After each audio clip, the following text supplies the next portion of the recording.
Social media पर ना अक्सर एक धुंधला सा वीडियो सामने आ जाता है।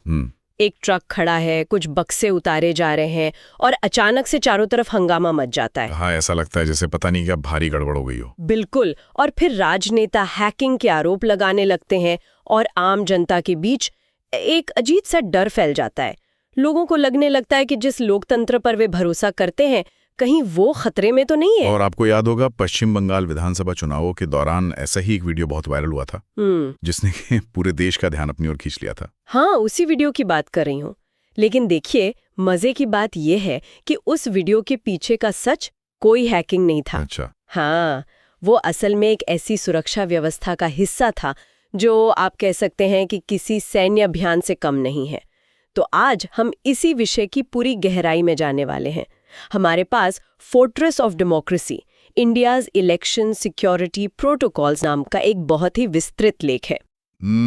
ये एक बहुत ही शानदार स्रोत है ना? और मैं अपने सुनने वालों को शुरुआत में ही स्पष्ट कर दूं कि हमारा उद्देश्य किसी राजनीतिक दल के दावे को सही या गलत ठहराना बिल्कुल नहीं है। हम केवल उन वैधानिक प्रक्रियाओं का निष्पक्ष तरीके से विश्लेषण कर रहे हैं जिन्हें चुनाव आयोग ने इन आरोपों के जवाब में सामने रखा था। सही कहा आपने।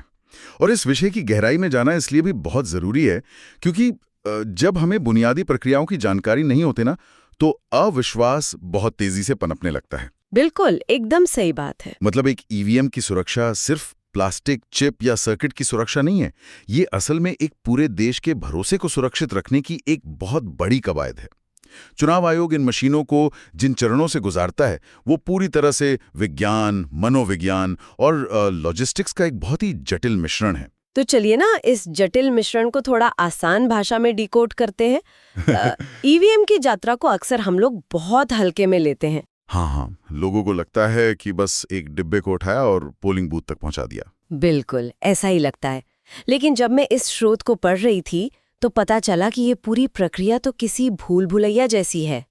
इस मशीन की यात्रा को अनधिकृत पहुंच से बचाने के लिए 3 मुख्य चरणों में बांटा गया है: चुनाव से पहले, मतदान का दिन और फिर उनका भंडारण। हाँ, और ये बहुत ही सोच समझकर बनाया गया सिस्टम है। तो शुरुआत करते हैं चुनाव से पहले वाले चरण से। लेख में रैंडमाइजेशन नाम के एक शब्द का बहुत बार जिक्र किया गया है। अब ये सुनने में तो काफी तकनीकी लगता है।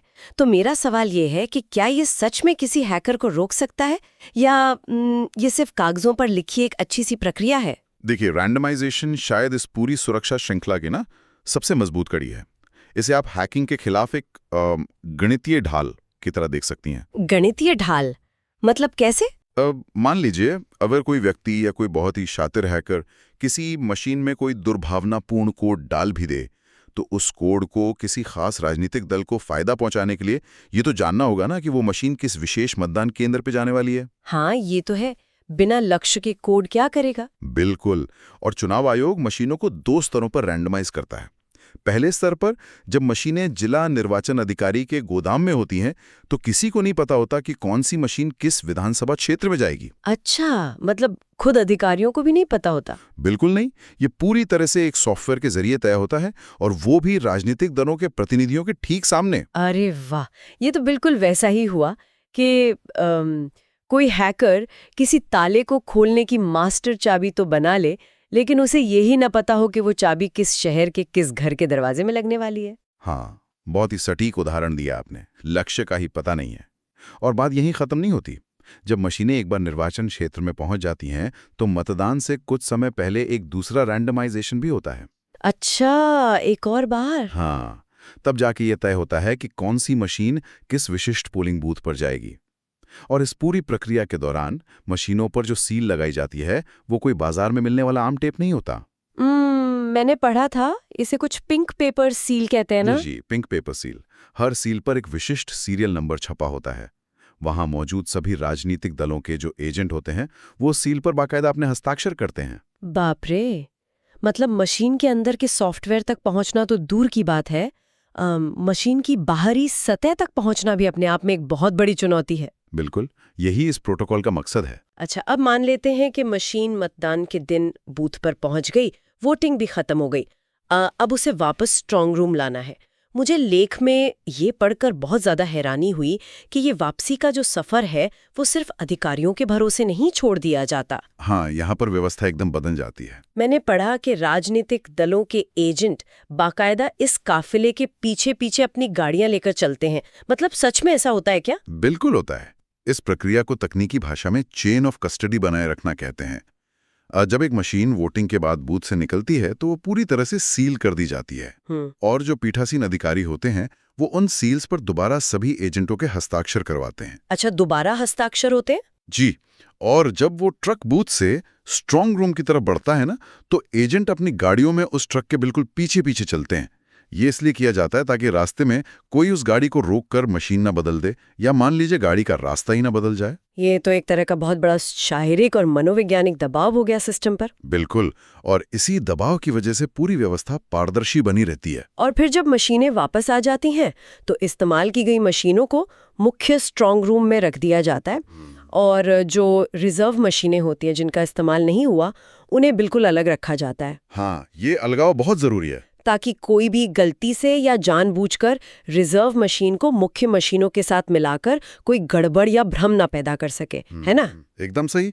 लेकिन देखिए, असली कहानी तो स्ट्रांग रूम के दरवाजे पर आकर शुरू होती है। बिल्कुल। जब मैं इसके भौतिक सुरक्षा प्रोटोकॉल पढ़ रही थी ना, तो मुझे तो सीधे वो न्यूक्लियर मिसाइल लॉन्च करने वाले डबल लॉक सिस्टम की याद आ गई, जैसे फिल्मों में दिखाते हैं। हाँ, ये तुलना काफी हद तक सही बैठती है। स्ट्रांग रूम की सुरक्षा का जो मूल आधार है वो यही है कि किसी एक अकेले व्यक्ति के पास कभी भी पूरी शक्ति या पूरा नियंत्रण नहीं होना चाहिए।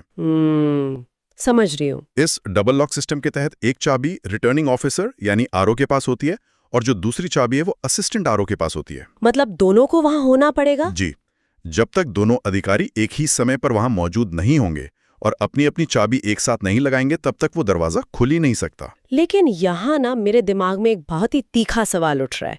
देखिए, इंसान तो इंसान ही है। हाँ, स्वाभाविक है। क्या हो अगर आरओ और असिस्टेंट आरओ दोनों ही बेमान निकल जाएं? मान लीजिए किसी राजनीतिक दबाव में आकर वे दोनों आपस में हाथ मिला लें और रात के अंधेरे में चुपचाप जाकर दरवाजा खोल लें, तब क्या होगा? ये बहुत ही जायज सवाल है और आपको जानकर खुशी होगी कि चुनाव आयोग का जो प्रोटोकॉल है वो इस इंसानी कमजोरी को ध्यान में रखकर ही डिजाइन किया गया है। अच्छा, तो क्या उपाय है इसका? अगर मान लीजिए दोनों अधिकारी मिल भी जाए ना तो भी वे चुपचाप उस कमरे में दाखिल नहीं हो सकते हैं। इसके पीछे कई सारी परतें हैं। सबसे पहली बात तो ये कि स्ट्रांग रूम में अंदर जाने का सिर्फ और सिर्फ एक ही रास्ता होता है, मुख्य दरवाजा। हाँ, उस कमरे की बाकी जितनी भी खिड़कियां या वेंटिलेटर होते हैं उन्हें सिर्फ बंद नहीं किया जाता, उन्हें बाकायदा ईंट और सीमेंट से पूरी तरह चुनवा दिया जाता है। एक पक्की दीवार बना दी जाती है? अरे बाप रे! ईंट और सीमेंट से? बिल्कुल। और जो मुख्य दरवाजा है उस पर लगे ताले के ऊपर फिर से वही सील लगाई जाती है जिस पर सभी उम्मीदवारों के ताजा हस्ताक्षर होते हैं। तो अगर उन्होंने ताला खोला तो जाहिर सी बात है वो सील टूट जाएगी और हस्ताक्षर वाली सील को दोबारा वैसा का वैसा बनाना तो लगभग नामुमकिन है। और बात सिर्फ सील तक सीमित नहीं है, वहां 24 घंटे 7 दिन काम करने वाली सीसीटीवी कैमरों की कड़ी निगरानी होती है। और इन सब के ऊपर कम से कम एक प्लाटून सशस्त्र पुलिस बल वहां हमेशा तैनात रहता है। और ध्यान दीजिए, ये वो सामान्य गार्ड्स नहीं है जो सिर्फ एक डंडा लेकर खड़े रहते हैं। हाँ, मैंने भी पढ़ा था, ये भारी हथियारों वाले जवान होते हैं। बिल्कुल, ये पूरी तरह से हथियारों से लैस जवान होते हैं जिनका बस एक ही काम है, उस परिधि की हर कीमत पर सुरक्षा करना। लेकिन देखिए, भारत जैसे देश में जहां न बिजली जाना एक बहुत ही आम बात है, वहां सीसीटीवी कैमरों पे हम कितना भरोसा कर सकते हैं? ये चिंता स्वाभाविक है। मान लीजिए किसी भयानक आंधी की वजह से बिजली कट जाए या कोई जानबूझकर आसपास के इलाके का पूरा पावर ग्रिड ही बंद कर दे। अगर आधे घंटे के लिए भी कैमरे बंद हो गए तो क्या उस अंधेरे का फायदा उठाकर गड़बड़ नहीं की जा सकती? इस संभावना को पूरी तरह से खत्म करने के लिए ना चुनाव आयोग के मैनुअल में निर्बाध बिजली का एक बहुत ही कड़ा नियम है। अच्छा जी, स्ट्रांग रूम कभी भी केवल सरकारी बिजली की ग्रिड पर निर्भर नहीं रहते। वहां एक बहुत ही शक्तिशाली पावर बैकअप जैसे कि हैवी ड्यूटी यूपीएस और बड़े जनरेटर का होना बिल्कुल अनिवार्य है। बैकअप तो जरूरी है। और नियम तो यह है कि अगर ग्रिड की बिजली जाती भी है तो कैमरों का फीड 1 सेकंड के 1000वें हिस्से के लिए भी नहीं कटना चाहिए। सिस्टम इतना फास्ट स्विच होना चाहिए। क्या बात है। और इसके अलावा जो सशस्त्र गार्ड वहां मौजूद होते हैं वे एक बहुत ही सख्त लॉग बुक मेंटेन करते हैं। लॉग बुक मतलब कौन आ रहा है और कौन जा रहा है उसका पूरा रिकॉर्ड? बिल्कुल। और ये जो बाहरी घेरा होता है ये इतना सख्त होता है कि किसी भी वाहन की एंट्री पूरी तरह से वर्जित होती है। किसी की भी? जी, अगर राज्य का मुख्यमंत्री या कोई बहुत बड़ा वीआईपी भी उस परिसर का दौरा करने आता है ना, तो उनकी गाड़ी को भी एक तय सीमा के बाहर ही रोक दिया जाता है। उन्हें भी गाड़ी से उतरकर पैदल ही चलकर अंदर आना होता है। मतलब वीआईपी को भी पैदल चलना पड़ेगा? बिल्कुल। कोई भी गाड़ी सीधे स्ट्रांग रूम के दरवाजे तक किसी भी हालत में नहीं पहुंच सकती। ये नियम तो बहुत ही शानदार है। ये सुनिश्चित करता है कि कोई भी गाड़ी के जरिए चुपचाप कुछ अंदर ना ले जा सके और ना ही कुछ बाहर ला सके। लेकिन देखिए, इतनी सारी भौतिक सुरक्षा है, ताले हैं, ईंट की दीवारें हैं, सशस्त्र गार्ड है। हाँ, लेकिन हमारा इतिहास बताता है कि बंद कमरों के पीछे बहुत सी गड़बड़ियां अक्सर सत्ता में बैठे लोगों द्वारा ही की गई हैं। एक लोकतांत्रिक व्यवस्था में हम सिर्फ बंद कमरों और पुलिस के पहरे पर तो पूरा भरोसा नहीं कर सकते ना। अब बिल्कुल सही कह रही हैं। और यही वो बिंदु है जहां हमारी ये व्यवस्था दुनिया के कई अन्य सिस्टम से बिल्कुल अलग हो जाती है। कैसे?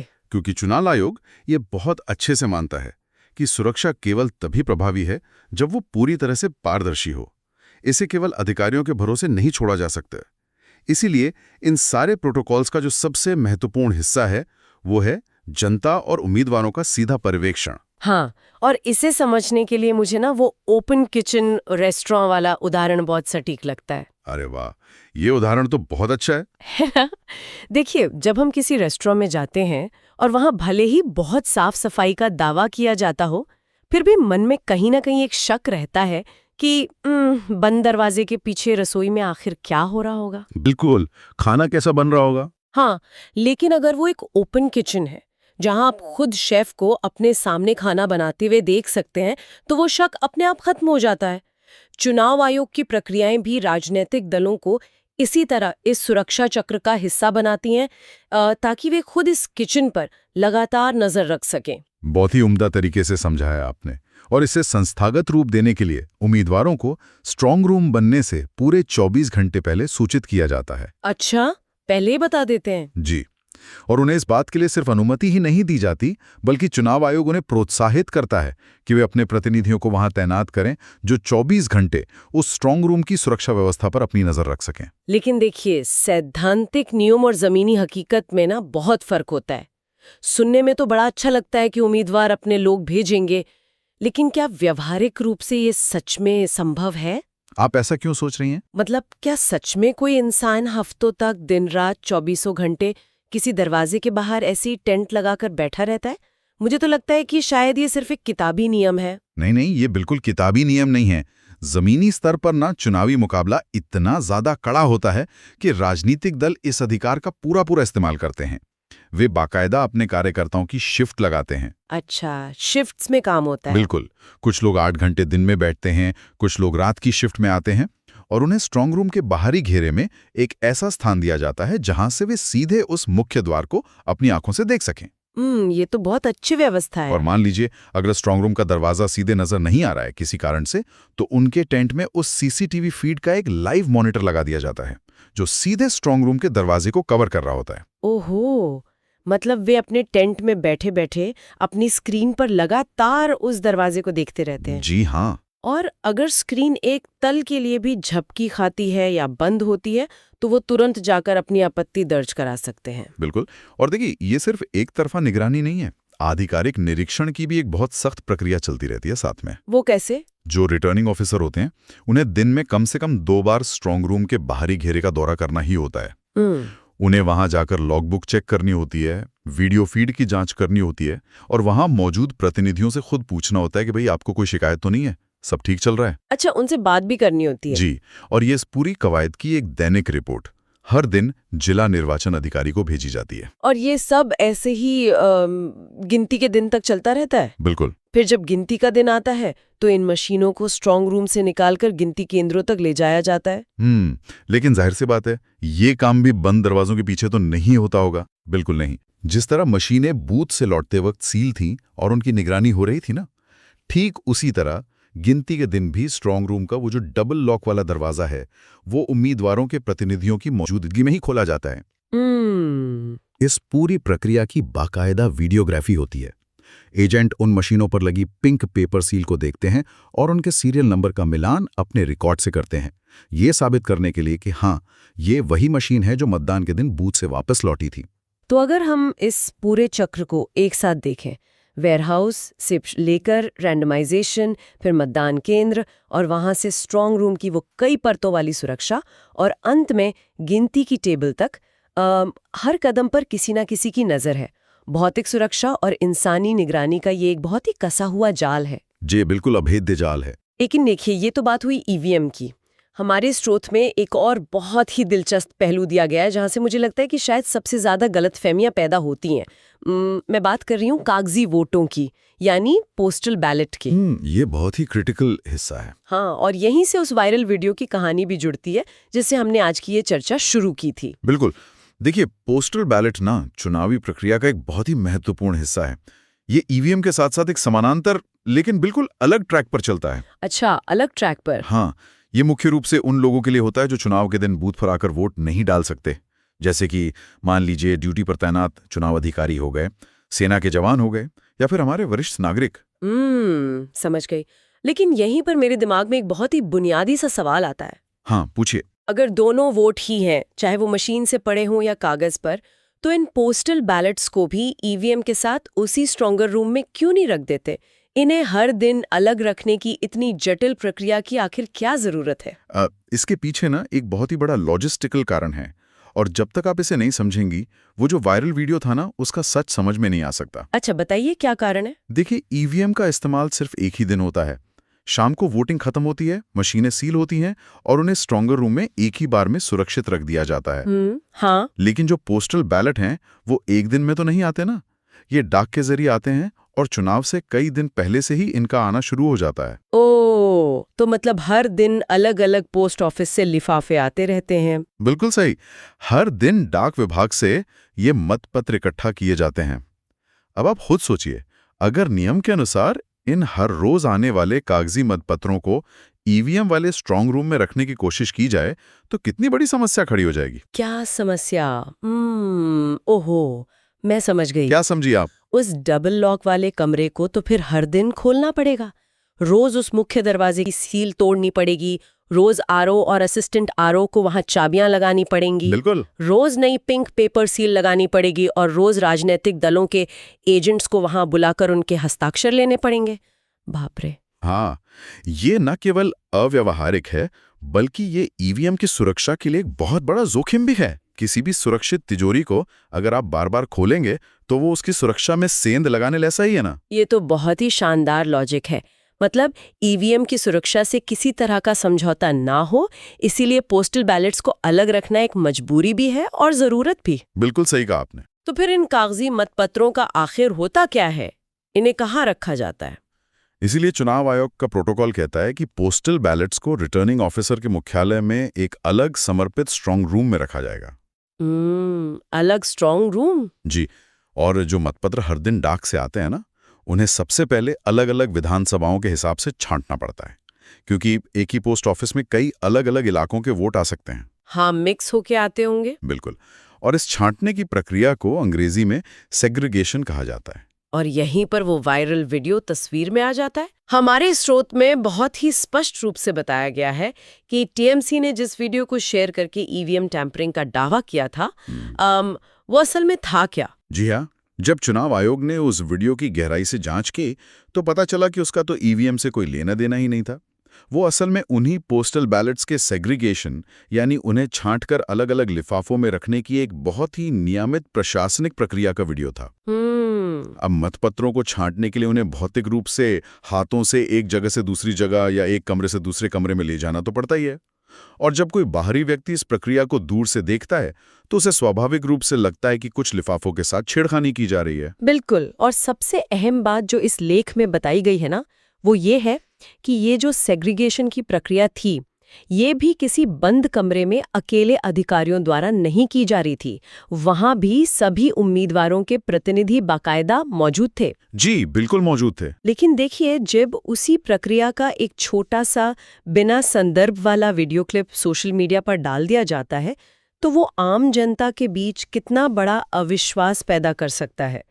मुझे लगता है कि ये सूचना के इस युग की सबसे बड़ी चुनौती है कि बस आधी अधूरी जानकारी से पूरा का पूरा नैरेटिव बदल जाता है। ये हमारे लिए एक बहुत बड़ा सबक है। जब लोगों को ये नहीं पता होता ना कि प्रक्रिया के पीछे की लॉजिस्टिकल मजबूरियां क्या हैं, जैसे कि पोस्टल बैलेट्स को ईवीएम के साथ क्यों नहीं रखा जा सकता, तो अविश्वास बहुत जल्दी पनपता है। बिल्कुल सही। और चुनाव आयोग के ये जो प्रोटोकॉल हैं, ये इसीलिए इतने पारदर्शी बनाए गए हैं ताकि अगर कभी कोई सवाल उठे तो उसका जवाब केवल बातों से नहीं बल्कि ठोस तथ्यों, लॉगबुक्स और रिकॉर्ड की गई वीडियोग्राफी के साथ दिया जा सके।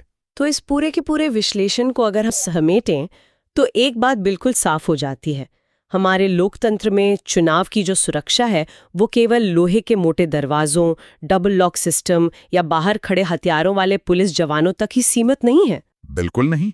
ये एक ऐसी व्यवस्था है जिसे केवल ताकत से नहीं बल्कि चेक एंड बैलेंस से सुरक्षित रखा गया है। मैं तो कहूंगा कि पारदर्शिता ही इस किले की सबसे मजबूत दीवार है। असली सुरक्षा तो इस बात में है कि हर कदम पर राजनीतिक दलों को शामिल किया जाता है।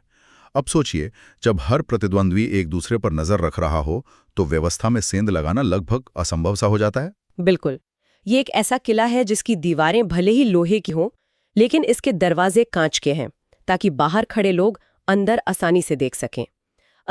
लेकिन जाते जाते मैं अपने सुनने वालों के लिए एक ऐसा विचार छोड़ना चाहती हूँ जो शायद इस पूरी चर्चा को एक नया ही आयाम दे दे। बताइए। देखिए, हमने भौतिक सुरक्षा के इन कड़े नियमों की बहुत बात की, ताले, गार्ड, कैमरे और वो पिंक सील, ये सब मिलकर वाकई एक अभेद्य चक्रव्यूह बनाते हैं।